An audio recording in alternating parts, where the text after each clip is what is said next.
Who is the Doise? You click on this video because you like Pizza Tower, right? Then I don't need to explain anything, as I will tell you who I believe the Doise is. This is a theory, so don't get pissy at me. It's just my interpretation of who I think the Doise is. With that out of the way, let's get started. You already seen this freak, right? He's a freak. He's a prankster.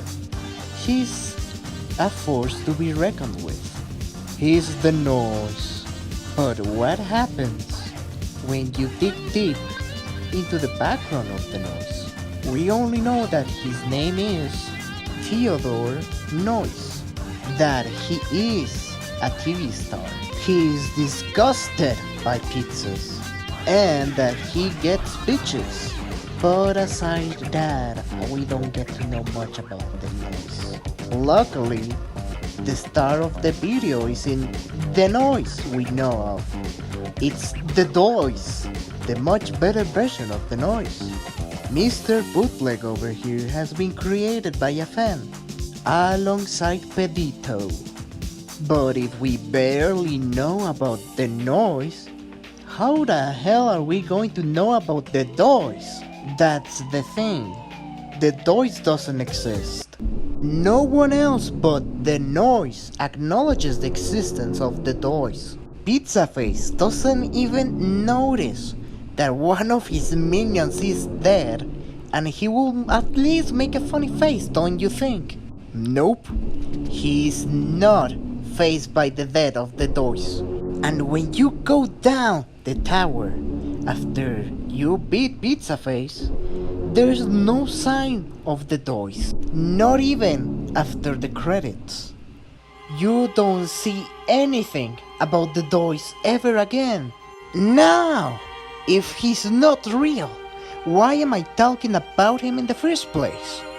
Well, you see, he's important when it comes to knowing who the Doise is. What's the meaning of the Doise? Who the fuck is the Doise? The background he has. The boss team that he has with crying babies on it. It's the first time that the Doise feels confused. He was never part of the script. If the entire story of the Doise mode was about a movie that he was recording, how come he doesn't recognize the Doise? And I repeat, the Doise was never meant to be part of the script. And with this, I'm not trying to say he's not canon. He certainly is, he's part of the game. However, he's not visible to anyone but the Doise. He's no ghost. He's more like a hallucination. Something from the Doise's mind. The Doise is something that the Doise buried very deep into his mind. The Doise is more innocent. He doesn't look angry at all.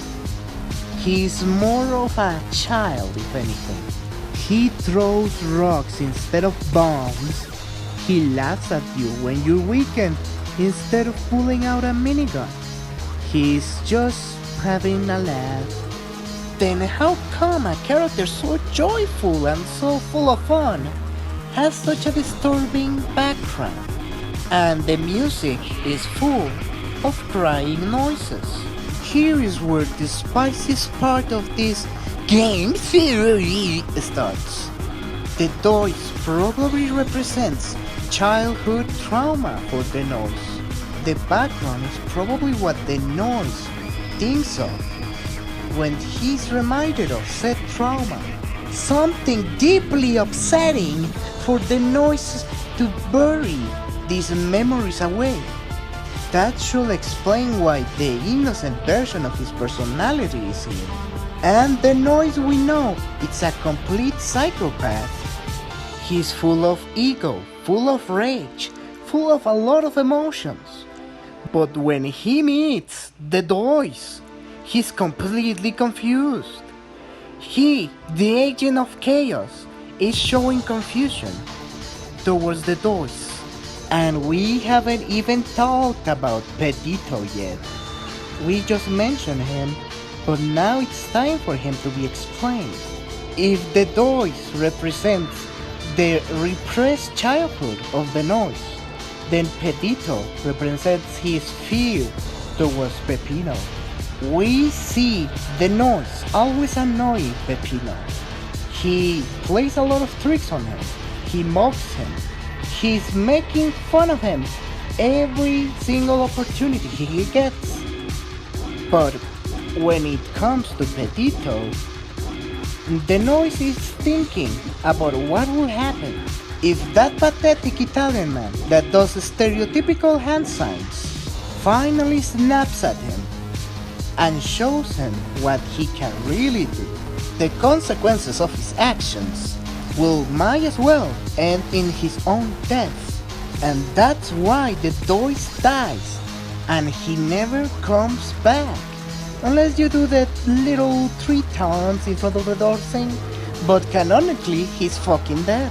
In the end, the Doise decide that the Noise doesn't want to face. You know what other game has something to do with TVs and sites that the characters don't want to face? That's right, it's Persona 4 for the PlayStation 2! Is it a coincidence? I don't think so. Listen to the following song.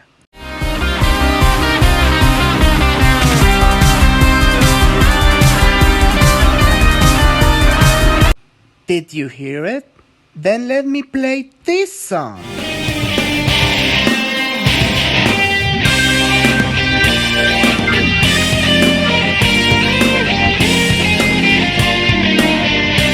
Have you connected the dots yet?